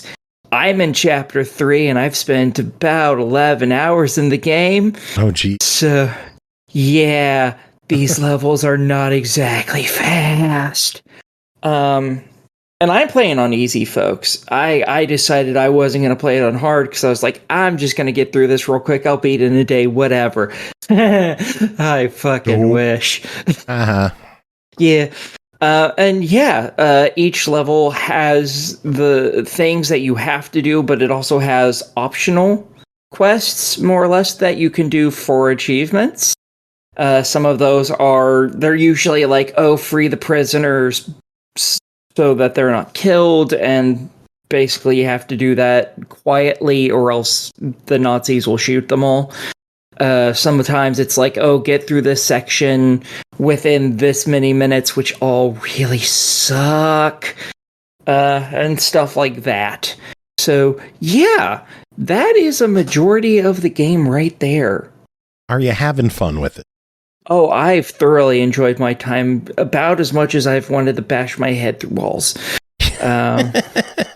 This game is very deadly. It does not give a shit that you are the player. It will kill you. It will kill you. It will kill you, and it will kill you some more. And the thing is, if any of your characters die, it's game over. You're going back to your last save. And it has a tendency to autosave in just the absolute fucking worst places. So you'll have to jump back a couple saves. And there's only one manual save. So it's lovely. So yeah, it's really hard, but it's also, for me, really fun because it's still a stealth game, and I really like stealth games, but it is very punishing. It clocks in at $34.99. Give us your thoughts. If you like stealth games, this is a 100% buy it. This is amazing. If you do not like stealth games, this is so punishing, I don't think you're going to end up liking it. Sounds good. We got one final game to talk about tonight, and it's some DLC for Atari 50, The Wider World of Atari, developed by Digital Eclipse, published by Atari, released September 26th on all platforms as DLC for Atari 50 for $7.99. Part of the expanded edition DLC bundle for $13.99. Atari 50 is available now for $39.99 or the expanded edition $49.99. Story's not over yet. The Wider World of Atari introduced a new timeline with more games, historical artifacts, and video interviews that explore the creation of Atari games. From early arcade games through fan-made homebrew titles, you'll learn why passionate Atari fans are loyal for life. Chris, tell us about your time with Atari 50, Yay! The Wider World of Atari DLC. What was up with the yay interrupting that? He finally got it right. I wanted to congratulate him. Oh. Fair. All right. Yeah, I think my internet should be back now. Yeah, it completely cut out at the end of that interview. Yeah. So this DLC for Atari Age, which of course, as you if you didn't catch my review before or just didn't know, is a Digital Eclipse release of basically a huge collection of Atari games. But not only that, it's a fully curated digital museum. That is to say, lots of placards, lots of reading, lots of material that you can kind of zoom in on and take a real close look at, and video interviews with the people who made the games and various people who just know a lot about Atari. This DLC is basically the same thing, except that it kind of goes off into a couple of different directions that it kind of feels like so how when you watch a really good documentary and it may have some DVD extras or something like that, and they just go off on other parts of the story that were really fascinating and relevant, but didn't quite fit the narrative that was going on in the film. I watch a lot of documentaries, so that's that's kind of what this feels like. It feels like, I would say, maybe about three little these would be 3 additional 10-minute long documentary scenes that weren't included in the movie, right? Because it would have made the movie 3 hours long, whereas the Atari the Atari 50 is way more than 3 hours worth of stuff, but you know what I mean. So we'll basically go through the bits of that. So one of them, of course, they do talk about the different Atari games, and they kind of go on about different sort of innovations in the games, different control schemes and things like that. And of course, they let you play the games, and the games have been adapted for modern controllers, so that you don't have to worry about it. But they talk about the invention of the rollerball controller, and how that kind of worked in arcades, and how it factored into Atari's football game, literally called Atari Football, because this is the 70s. They could just name stuff that or this what was I gonna say? Yeah, Superbug, for instance, is one that has some basically a thing talking about overlays, destroyers, playable, and that talks about the dial controller that they used. A really good one that I actually really enjoyed playing is Skydiver, which had these parachute hooks that you would pull on in order to basically, Skydiver is a single screen game where a plane flies by and you jump out as your skydiver and then open the chute, or don't and just squish into the ground. And the idea is to get your chute open, and then you kind of I guess in the original game you were to use the hooks to kind of pull yourself left and right against the wind in order to hit a target. Kind of like Pilot Wing style, which is really cool. And of course, in this iteration, you're using a controller, but that was a really fun one. And they included both the arcade version that was really cool, and also the 2600 version. And then that kind of leads into what I'm going to call the second phase of the second, let's call it the second cut scene, right? Where they talked about the division in the kind of the early 80s. They talk about how the arcade wing of Atari's developers and the console home port wing, the people working on the VCS / 2600 console and the games, were kind of all different teams, and literally they just kind of didn't at least I guess the company kind of made steps to kind of keep them separated.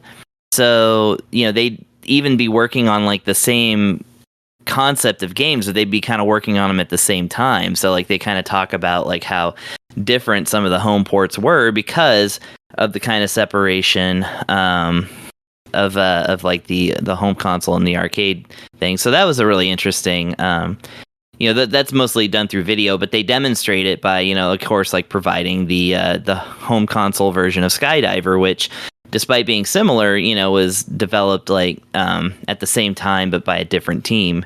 And so that's kind of cool. They also talk about, I guess you could say 4 maybe sections, because they also talk about box art concepts. They do an extended interview with Evelyn Seto, who is a graphic designer at Atari. she inked the Fuji logo, the famous Atari logo, those 3 lines, and things like that. So they talked about that. There's a touching on that, and also the kind of home console versus arcade bit of it. They do a lot of stuff around Berserk. Which, if you don't know Berserk, it's a game where you're a guy running around a maze that's kind of procedurally generated, because they were doing that stuff even back then. And your thing is to shoot robots and try to get through the maze and everything. And the robots, it was like one of the earliest games to feature digitized voice. And because digitized voice already sounded robotic, they actually used it to voice the robots who would talk shit about you if you died, which is fantastic. And they include like the sequel to it that came out in arcades, Frenzy. They break out the both the 2600 and 5200 versions of Berserk. Made by different people. The 5200 version, of course, actually retained the voice samples, but, and this is kind of transitioning to the last part of the collection, they also included the Berserk voice enhanced version, which actually was released in 2002 by that would be from Mike Mika, who is I think the main person behind Digital Eclipse. So there's a little bit of a us talking to ourselves aspect to it as well. So you kind of get to learn about, like, not the origins of Digital Eclipse so much, but like, you kind of get to learn a little more about who Mike Mika is, for instance. And by the way, apologies if I messed up his name. I've only ever seen it printed. Pretty sure it's Mike Mika. Mike Micah. Okay, yeah, excuse me. He used to visit us on the show quite a lot back in the day. I've been trying so hard to get him back on, but I see him around. An ungodly busy person. Yeah, I see him around the internet. It's one of those people who such a great guy. Yeah, definitely seems like it. Yeah, he's one of those people that, like, I'm sure I have plenty of mutual friends with him. It's just like I said, I don't know, because I just hadn't heard his name pronounced before, so thank you for that. So yeah, Mike Micah, talking about, like I said, sharing the Berserk 2600 version that has the voice action in it as well, which is pretty cool. And then that kind of gets into the final topic, which is talking about the kind of homebrew movement and, kind of how that originated and sort of became like a big thing, where it kind of eventually became officially like part of Atari, especially with the Atari, what is it called? That the digital system that came out. The VCS. No, not the VCS. I should know this one. I keep wanting to say Atari Age, but it's actually, that's the name of the web forum that they talk about and stuff. But anyway, we'll get there. Let's see. Oh, the Atari's Flashback 2, the system. Yeah, if you remember, that system came out. I actually almost bought that one. I really wish I would have. But so they talk about like games, homebrew games, and like there's also, actually before that even, there's a section of what they call post NES games that came out on the 2600 and such. So they kind of share like some actually no, it's more like, I guess it's 5 like more advanced kind of 2600 games that came out, like, between 1987 and 1991. So stuff like Desert Falcon is in there, Double Dunk, Super Football, which had a kind of behind the back of the team, but also kind of isometrically pointed towards the field goal, which is like the view they kind of still use in football games. So it was like the first game to kind of do that, by their admission. Also Off the Wall, which is a very fun breakout kind of, I'm not going to say clone, but like a breakout style game that featured a person that you would run around instead of like just the paddle, which reminded me of a game I really liked on the NES called Thunder and Lightning. So it was nice to play that. I always love a good breakout style game. But anyways, yeah. So then they start talking about Adventure 2, which of course they actually shared. But yeah, Adventure 2 was like basically a homebrewed Atari. It was a 5200 game, and then they brought it out for the Atari Flashback 2 in 2005. So it became like an official Atari game, and then they shared a few others like that. Like Return to Haunted House. And then Aquaventure and Save Mary, which I don't know if y'all remember, if y'all were on, I don't know if y'all were on the internet in 2023, but I remember there being like a bunch of hubbub about Save Mary and like how they had physical versions that officially came out and they kind of sold out real quickly. So they talk about that a little bit. And yeah, they kind of like talk about how Atari kind of like really adopted and kind of put out these games as official products, based on the strength of their very very prolific homebrew group. And it also talks about the kind of, and the other there's a little bit of this in the main game too, but they do talk about like prototypes and how those kind of surfaced and are still surfacing. They talk about the Atari Age forums, which is a significant part of the Atari history for sure.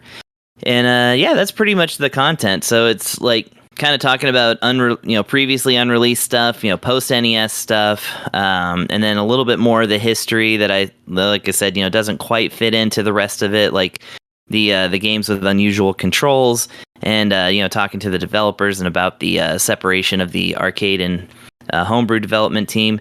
And yeah, in total there's 19 games that are available on this thing. They aren't all unique. So some of them are just different versions of like the same game, but again, they're all kind of worth playing because they all tend to be really different.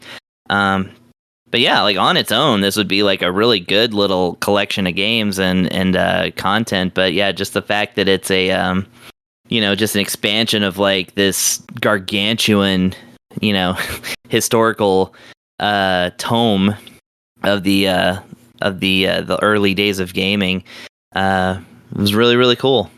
Best part is there's a second DLC coming later. Yeah, hoping to check that out too. So this one runs $8. What are your thoughts? Oh yeah, definitely worth it. I mean, if you haven't picked up Atari 50 yet, then you may want to actually just pick up the full set, because that sounds like that's going to be the bargain. But I mean, if you do have Atari 50 and you've run across, you've run through a lot of the videos and the games and such, like this is the same thing. Like I said, it's just more of the same, and some of the games are extremely good. I actually forgot to mention that they included Red Baron in this one, which I believe was also included in the Atari Flashback collection. That's just the games, no history or anything like that.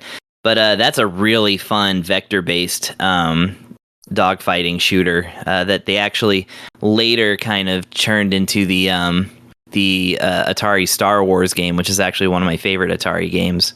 So lots of fun games to play here. Like I said, particularly like Skydiver. Avalanche was really fun. I didn't really talk about that, but it's a good one. Really liked Red Baron. And of course, I do actually like Berserk and Frenzy both quite a lot. I like that style of game. So there's a lot to enjoy here, even if you're not really into the history part. And then, like I said, it gets into like homebrew and stuff and includes that Save Mary game that you can't really buy physically anymore. So yeah, $8, absolutely worth it. Cool, sounds good. Yeah. All right, we are finished with this episode. Congrats, everyone. We made it through. Nice. Big thanks. Reviews are less than an hour. Yeah. Well, when there's only quick. 5. Well, yeah, still. then again, with this team, it could have gone 3 hours. Or no. See, there you go. And it gave us more time to talk over the interview.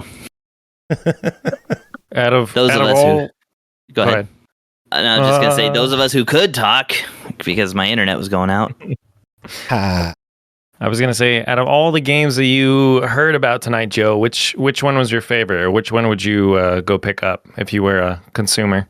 Out of the 5 tonight, I think I would want to check out Bloomtown the most. Why that one? I'm Just 'cause of the into style? RPGs. Nice. Like RPGs. So I would want to that and the Atari deal because I love Atari 50. Yeah, I was already DLC planning just on. Seems awesome. I was already planning on buying the DLC, so that's kind of my answer. Yeah. What about you other you, guys? Andy? Honestly, Bloom. I was checking out each game as everybody was talking about it too. Atari 50 DLC looked really cool. I like those old style games too. Probably that one. Bloomtown. Drive Rally interested me a little bit. I thought that would be pretty neat. I like driving games. What about Kvark? Have you played that one?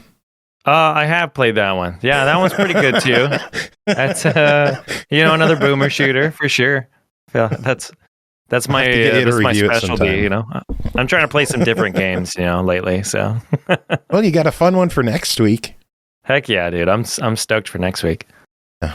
Well, we'll save that for next week. For this week, we're going to wrap things up with some music. Does anyone have any recommendations for music to play this episode? Otherwise, I'm probably going to pick something from like old school Project Majestic mix for the old school RPG. Oh, there you go. Shit people can't buy anymore. So I'm gonna play shit that people can't get. Mm-hmm. Yeah, sounds good. That's kind of in the spirit of Atari 50, right? Yeah, there we go.